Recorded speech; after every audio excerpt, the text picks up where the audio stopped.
Hi, my name is Tom Koep. I'm the Economic Development and Tourism Manager for Parkland County.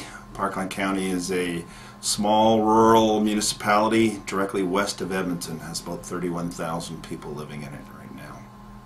Hi, my name is Lana. I'm an intern in Parkland County. I'm originally from Croatia and I've been doing my internship here for 1 year. Lots of reasons. First and foremost, I'm an AIESEC alumni, so I've been on an exchange and know the value of going on an exchange. Second of all,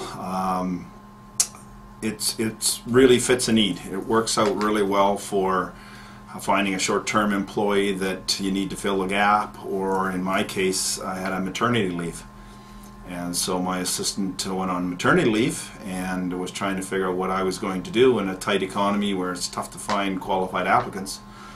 So I've actually hired two now, both from maternity leave, both for the same person.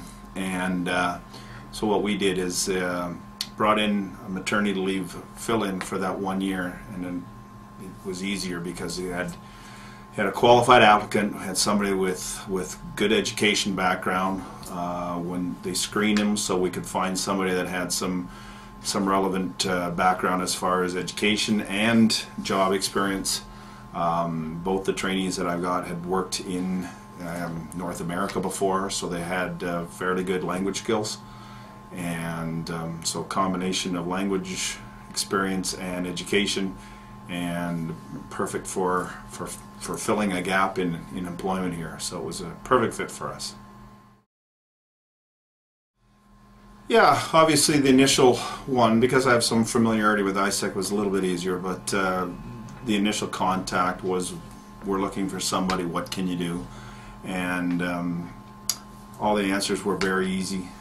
Yes, you can help. Yes, you can be very specific as far as what skill sets you want, what education levels you want, what language skills that you require, and then just it's basically fill in the blanks. Here's what we want, here's who we're looking for, and the matching process very simple, the recruitment process very simple, and one of the things that surprised me was the cost.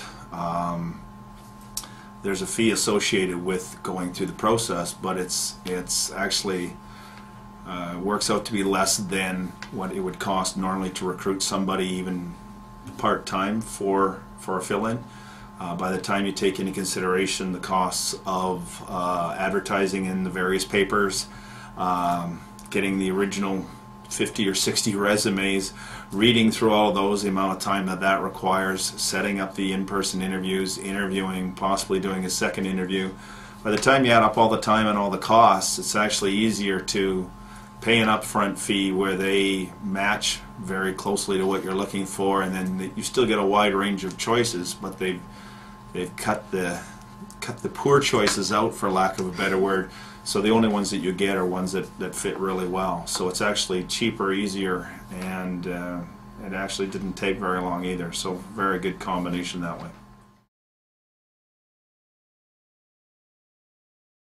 One huge difference is that Canada is a very stable country, and here people don't deal with politics that much. They're not frustrated. That's why they talk about the weather all the time, because there's nothing else to complain about, so everybody complains about the weather.